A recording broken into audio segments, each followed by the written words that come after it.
Shkoda Lëndyshe, udha e mbar se erdh pranvera. Shkoda Lëndyshe tuj fluturue, prej misirit mdhena tjera, fusha e male tuj kërkue. Në Shqipni shko, pra fluturim, shkon Shkodër në qytetin tim. Janë këto vargje të poezisë së Filip Shirokës të shkëputura nga njëra prej poezive më të njohura të tij, Shkoda Lëndyshe. Ky poet I madh shqiptar lindi në vitin 1859 në Shkodër. Vepra e poetit Filip Shiroka I kushtoi atë dhe dashurisë, krenarisë kombëtare për të kaluaren dhe shpirtin liridashës të shqiptarëve. Filip Shiroka vdes në vitin 1935 në Beirut, Liban, ku kishte kaluar një periudhë të jetës së tij, eshtrat e të cilit u sollën në vend lindje vetëm pas 25 vjetësh nga vdekja e tij. Por shtëpia e tij në të cilin edhe është lindur dhe rritur, vazhdon të jetë në të njëjtin vend e në të njëjtën gjendje si dikur. Është ky kopshti në të cilin dikur ky poet thurte vargje të ndryshme.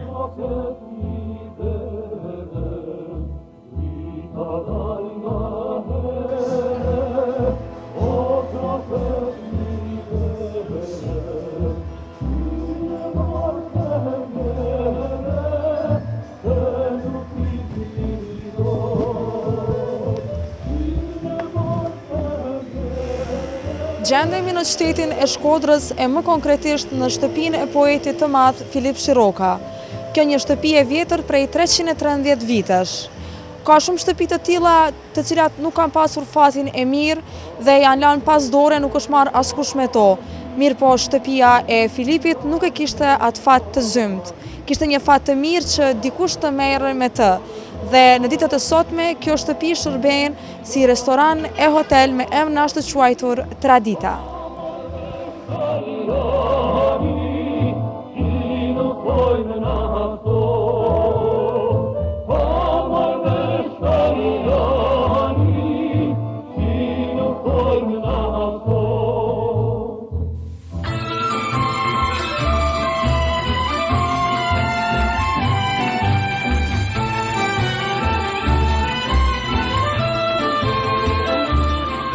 Dikur ky objekt ishte shtëpia ku jetonin vëllezërit Shiroka, e ndërtuar në vitin 1694, ndërsa në vitin 2004 është rikonstruktuar nga Gjoni, pra pronari I tanishëm I saj.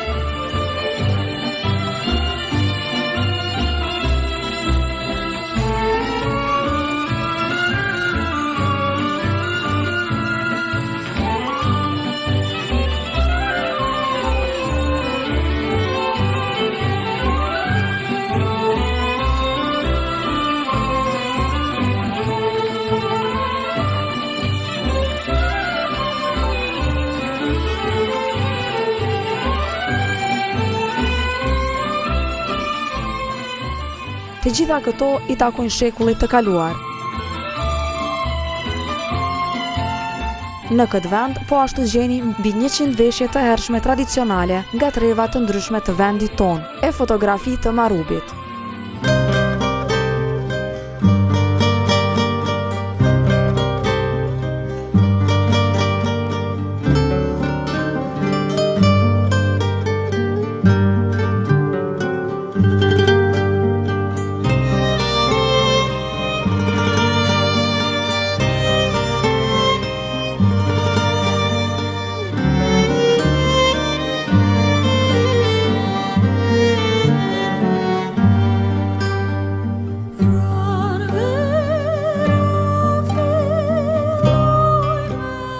Pamjet e dhomës që sapo I pat janë pamjet nga dhoma e poetit të madh shkodran dhe ririndas Filip Shirokës.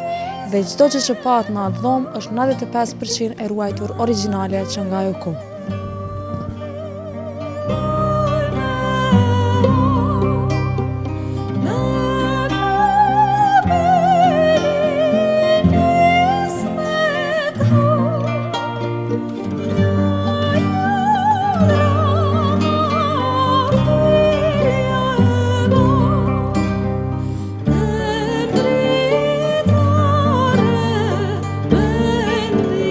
Ndërsa kjo është dhoma ku pihet kafja, si dhe ku vizitorët kënaqen me këngë shkodrane çdo fundjavë.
Çdo gjë e përgatitur në këtë vend është tradicionale dhe tipike shqiptare.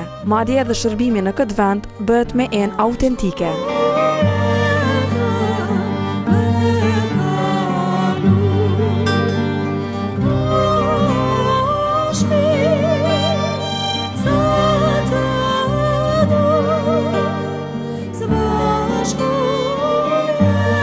Ky vend gjithashtu ka muzeun e tij, i cili është i mbushur përplot me elemente etnografike,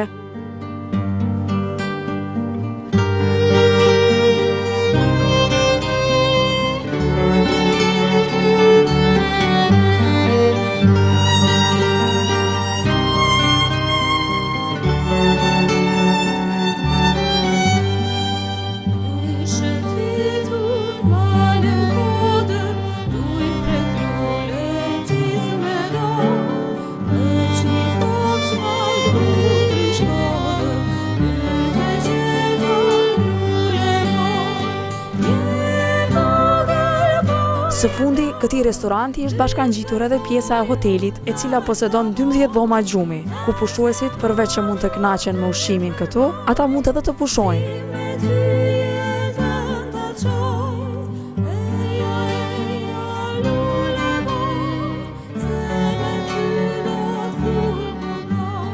Këtu gjeni dhoma të zakonshme teke, por edhe dhoma dykatëshe, e cila plotson numrin për 5 deri në 6 pushues.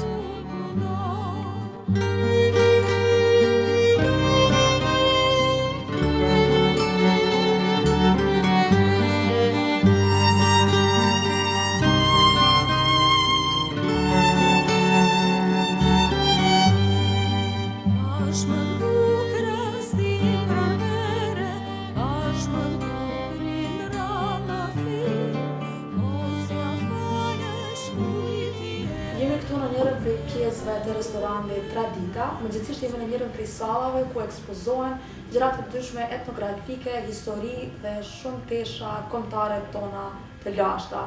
Pra këtu me mua pranë janë çifti Dukila, Gjoni dhe Rajmunda. Mirë se keni ardhur. Mirë se u gjetëm, faleminderit. A ma tregoni më saktë pak për shtëpinë e Filipit, që tashmë është në restoran dhe hotel dhe ju jeni pronarët e kësaj, si keni ardhur deri këtu dhe me idenë që ta bëni restoranin? Ideja është që tu i pas parasysh që ndodhena në Shkodër, një qytet që është mjaft i pasur në arkitekturë, në etnografi, në fotografi, ishte shumë e thjeshtë, pra kërkohesh vetëm një ide për ta stilizuar një shtëpi si Filip Shiroks, që daton 313 vjet përpara dhe është një prej patriotëve të mëdhenj shqiptar, i cili ka edhe një vlerë të jashtëzakonshme të madhe në shpalljen e pavarësisë, pavarësisht se ai largohet nga Shqipëria, dëbohet më mirë me thënë nga Otomanët në 1906. Fati që shtëpia ndodhet në dorën tonë, edhe një fat joni që kjo shtëpi kishte disa vlera arkitektonike, mandej shtëpia stilizohet edhe pasurohet shumë më tepër në etnografi, në kostumografi, në arkitekturë, gjithmonë duke ruajtur ato bazat e saj kryesore. Kështu që një kombinim mjaft i mirë i këtyre elementave, mandej së bashku edhe me gastronominë, pra restorantin. Sa vjen e bat një ambient shumë i dashur për gjithë shqiptarët edhe më mirë me thënë edhe një ambasadë për Shqipërinë, për gjithë ata që kalojnë dhe qoftë një mjesditë, qoftë një darkë ose qoftë edhe më shumë. A ma tregoni se prej nga i keni mbledh gjithë të gjana, pa shumë gjana të vjetra që kishën këtu, të shta që datojnë mbi 100 vite të vjetra. Ma tregoni ku jeni furnizu, i ka dhu dikush, i ka taku familjes juaj, apo si?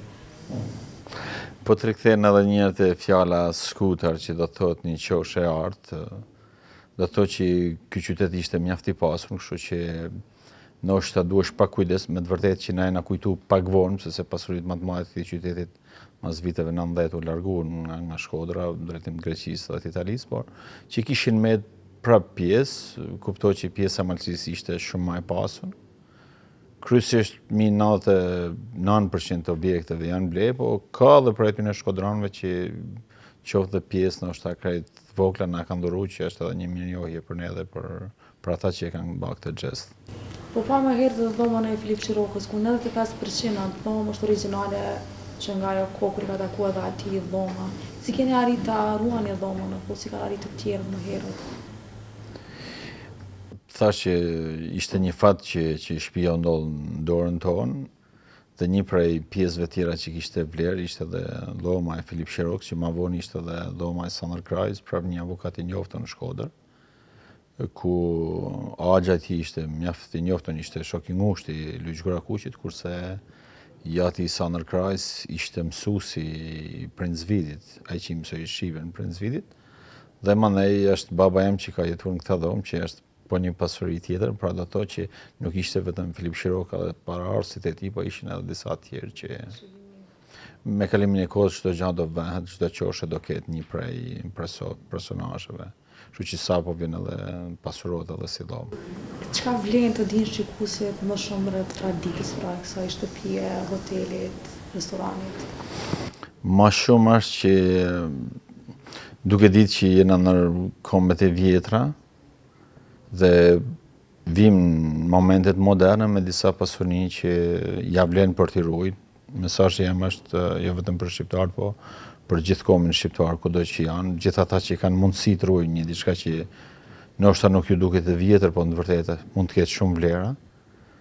Dhe duke ruajtur këtë pasuri dhe duke i pasuruar, sepse pjesa kryesore e kësaj shtëpie është shpirti, sepse shtëpia përveç këtyre elementave që na po flasim, ka një shpirt që njerëzit e shohin, e prekun, por dhe marrin edhe diçka prej saj, dhe ajo i bën ata njerëz që të rikthehen prap.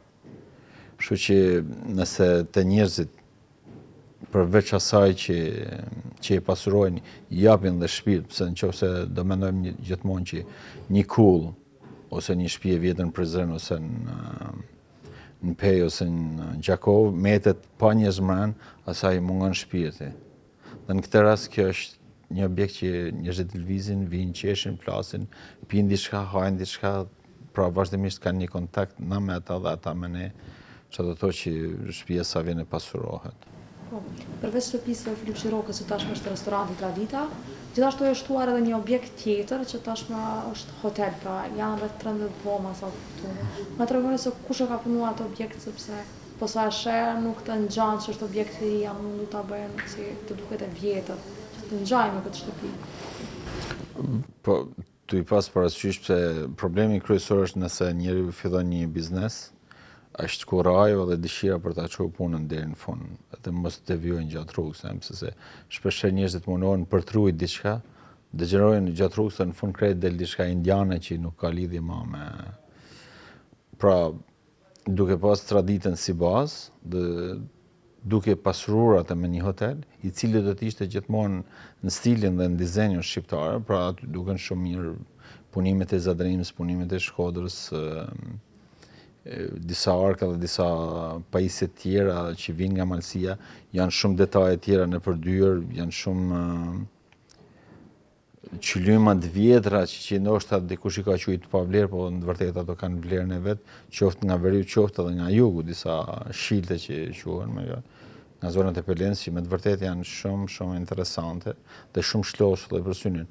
Në të vërtetë na nuk kena punuar asgjë të re aty, por thjesht kena kombinuar disa elementa të arkitekturës së Shkodrës dhe asaj përreth, i kena vënë vënë që i duhen dhe ai ka marrë bukurinë dhe me të vërtetë që është një hotel shumë i dashur, kryesisht për të huajt.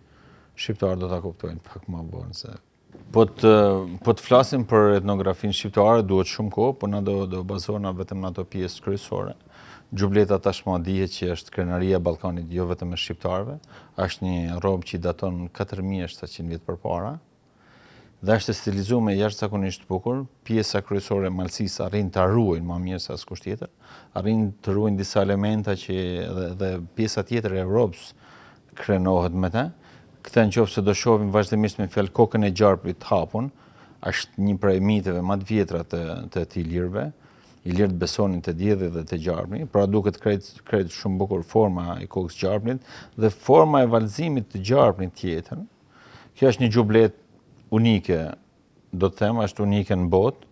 Është një punë që na kena bërë për 3 vjet me radhë për të realizuar xhubletën e para vdekjes Skënderbeut. Xhubleta e para vdekjes Skënderbeut kishte përveç ngjyrës së zezë, kishte 3 ngjyra tjera që e ndante nusën gruan nga nusja. Dhe në momentin që nusja i vdiste i shoqi ose një prej fëmijëve, i humiste edhe këto 3 ngjyra.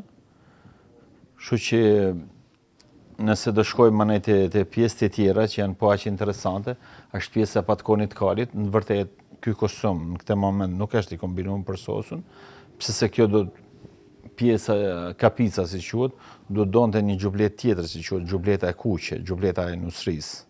Pra, në vërtet kjo nuk është xhubleta e nusrisë, por që në fondin tonë na e kena. Po kjo për mua është një xhublet prapë më interesante.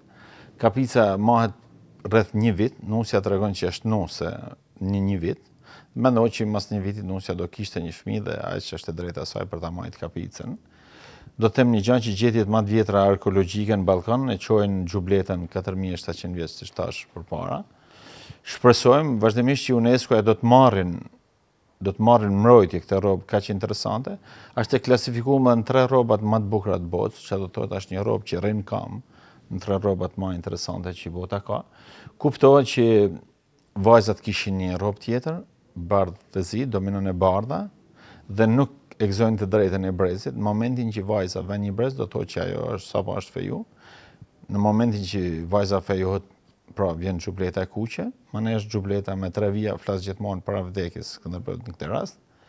Dhe më është xhubleta e zezë që dominon e zeza.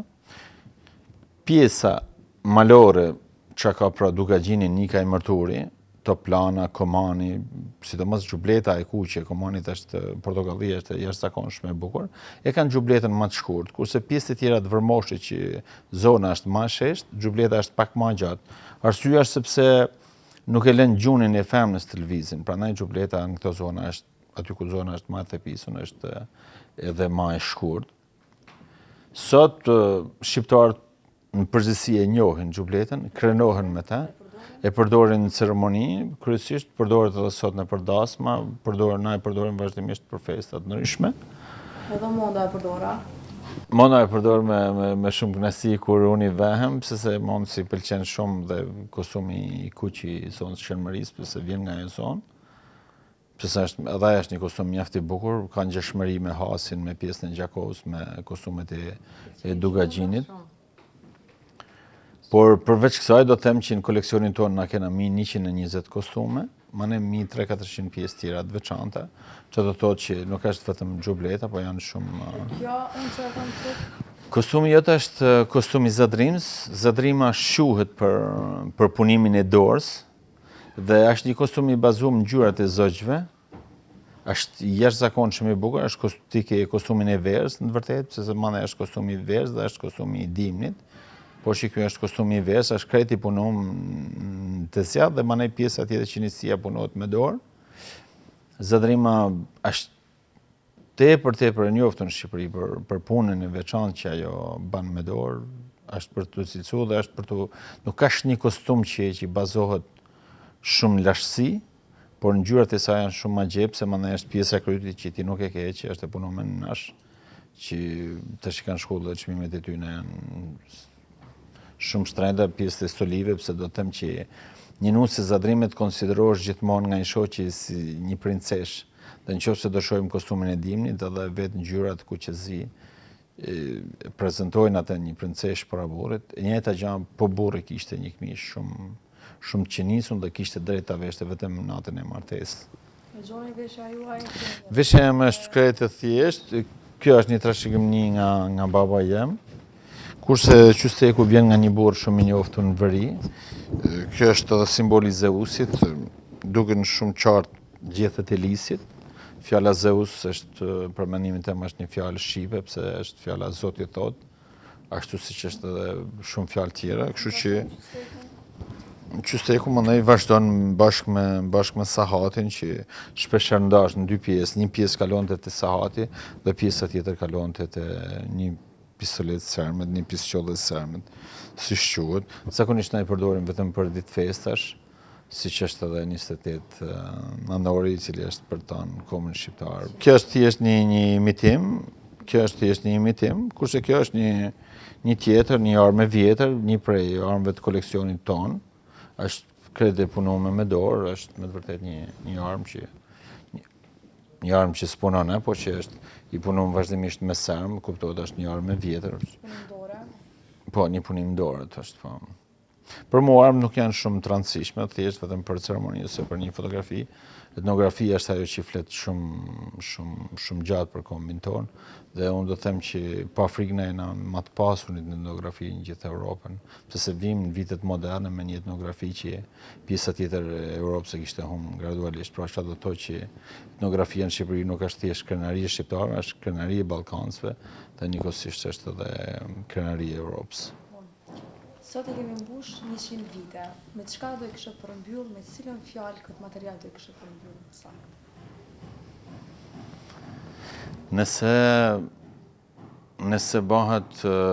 Nëse do të çosha një mesazh për shqiptarët, kisha dëshirë vetëm dy gjëra, dashuri për kombin dhe dashuri për punën.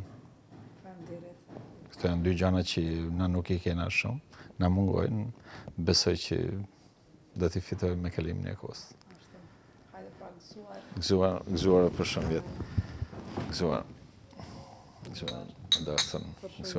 Gëzuar edhe ju, gëzuar gjithëve që na shikoni. Gëzuar gjithëve.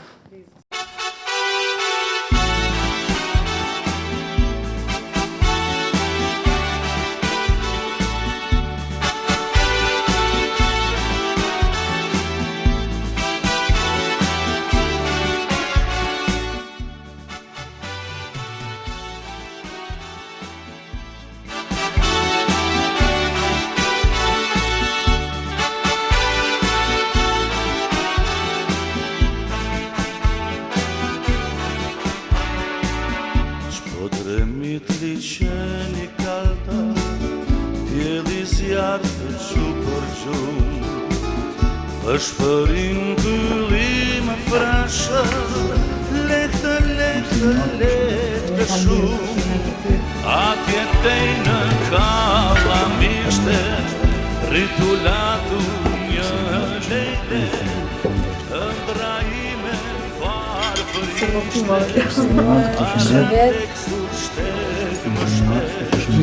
Shtek më shteken nga mu drete, të kërkohoj më kërkoh, edhe në qiten qjerë në rete, jeli zjarë se më në flet.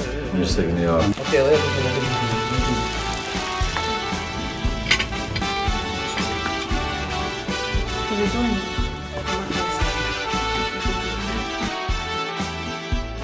Përveç kremtimit të 100 vjetorit të pavarësisë së Shqipërisë, ne kemi edhe një arsye tjetër sepse po kremtojmë.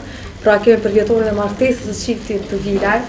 Urime, pra kemi një ditë shumë të veçantë për 100 vjetorin e pavarësisë së Shqipërisë, si edhe kremtimi i për vjetorit tuaj të martesës. Firojmë edhe 100 vjet bashku. Gëzuar të bashkë. Gëzuar për shumë vjet. Gëzuar dhe gjithë bashkë. Gëzuar kudo që jena. Të shikues gëzuar dhe të gjithë po festojmë së bashku në këtë ditë të madhe. Gëzuar. Por nga gjitha do më para, dua më shumë Shqipëri.